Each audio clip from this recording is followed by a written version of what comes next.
Sebelumnya perkenalkan, nama saya Anissa Rahel Maryam dengan NIM 23010121120017. Saya dari Prodi Peternakan kelas A.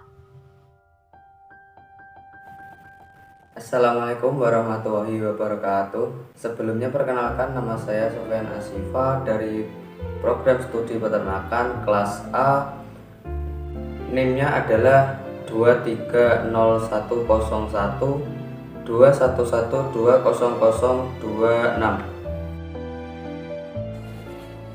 Assalamualaikum warahmatullahi wabarakatuh. Perkenalkan, nama saya Muhammad Ali Fikri dengan NIM 230110211120053 dari Prodi Peternakan kelas A. Assalamualaikum warahmatullahi wabarakatuh. Perkenalkan, nama saya Rahmata Salsabila dengan NIM 230101211200055. Saya Prodi Peternakan kelas A. Perkenalkan, nama saya Rifki Deva Aditya, NIM saya 23012112111300069. Ya, dari Prodi Peternakan kelas A. Assalamualaikum warahmatullahi wabarakatuh. Perkenalkan, nama saya Intan Nirmala Prabasari dengan NIM 230101211300072 dari Prodi Peternakan kelas A.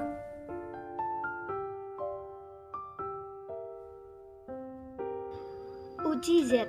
Dalam pengujian hipotesis, perlu dipahami asumsi-asumsi yang diperlukan untuk pengujian hipotesis sebelum melakukan pengujian hipotesis. Contoh hipotesis rata-rata adalah uji Z yang dihitung dengan rumus Z sama dengan X bar dikurangi mu dibagi tau dibagi akar N. Menggunakan rumus uji Z untuk menguji hipotesis rata-rata di atas memerlukan asumsi bahwa simpangan baku populasi diketahui dan sampel harus besar. Jika asumsi tidak terpenuhi, maka alat uji lain dalam format uji T harus digunakan. Uji Z dibagi menjadi dua. Yang pertama ada uji Z dua pihak. Uji Z dua pihak digunakan apabila hipotesis tidak ada petunjuk yang lebih besar atau lebih kecil. Misal, apabila ingin menguji suatu hipotesis yang menyatakan bahwa tidak terdapat perbedaan antara rata-rata pendapatan daerah A dengan B, maka hipotesis yang digunakan adalah rumus H0 sama dengan mu A sama dengan mu B. H1 sama dengan mu A tidak sama dengan mu B. Kemudian yang kedua ada uji Z satu pihak. Misal populasi berdistribusi normal dengan rata-rata mu dan simpangan baku tau akan diuji menggunakan parameter rata-rata mu. Diambil sampel acak berukuran N lalu nilai statistik berupa rata-rata X dan simpangan baku S. Contoh soal uji Z. Sebuah pabrik pembuatan pakan kambing merek A menyatakan bahwa produknya tahan di tempat terbuka selama 850 jam dengan simpangan baku 65 jam. Untuk mengujinya, diambil sampel sebanyak 60 karung pakan. Ternyata diperoleh bahwa rata-rata ketahanan pakan tersebut adalah 823 jam. Pertanyaannya, apakah kualitas pakan tersebut sebaik yang dinyatakan pabriknya atau sebaliknya?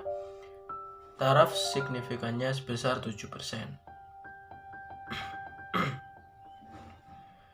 Penyelesaiannya, tentukan hipotesisnya dulu. H0 mu sama dengan mu, atau rata-rata ketahanan pakan tersebut sama dengan yang dinyatakan oleh pabriknya. Yang kedua, H1 mu tidak sama dengan mu, atau rata-rata ketahanan pakan tersebut tidak sama dengan yang dinyatakan oleh pabriknya. Analisis, Z sama dengan X kurangi mu 0 dibagi to dibagi akar N.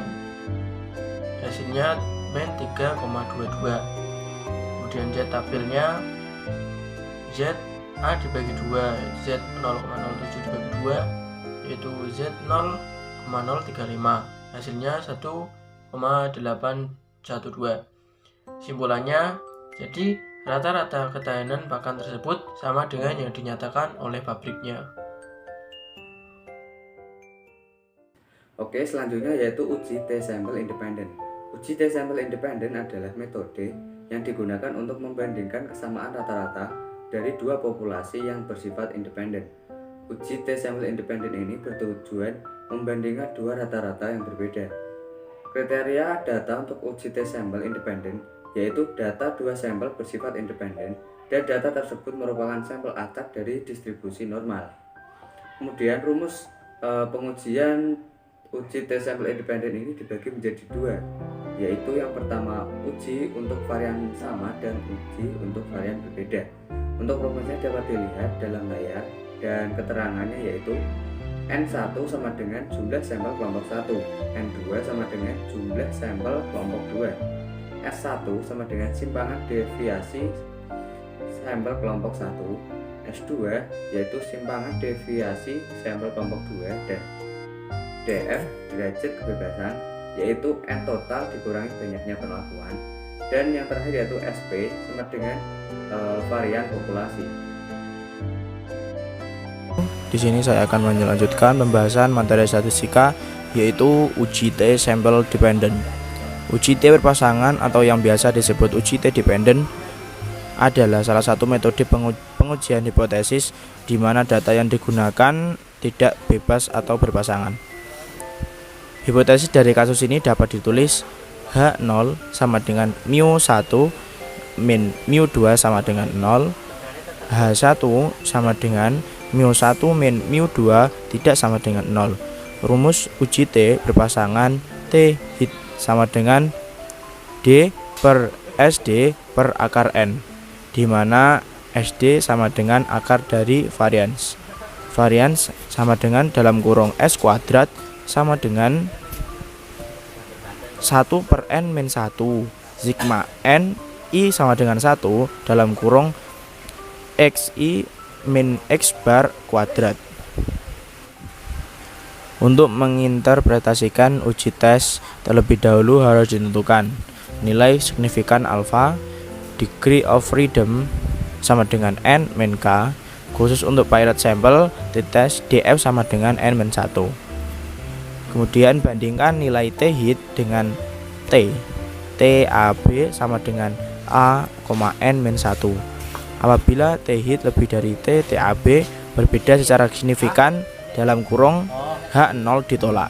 Kemudian jika T hit kurang dari T, TAB tidak berbeda secara signifikan atau H0 diterima.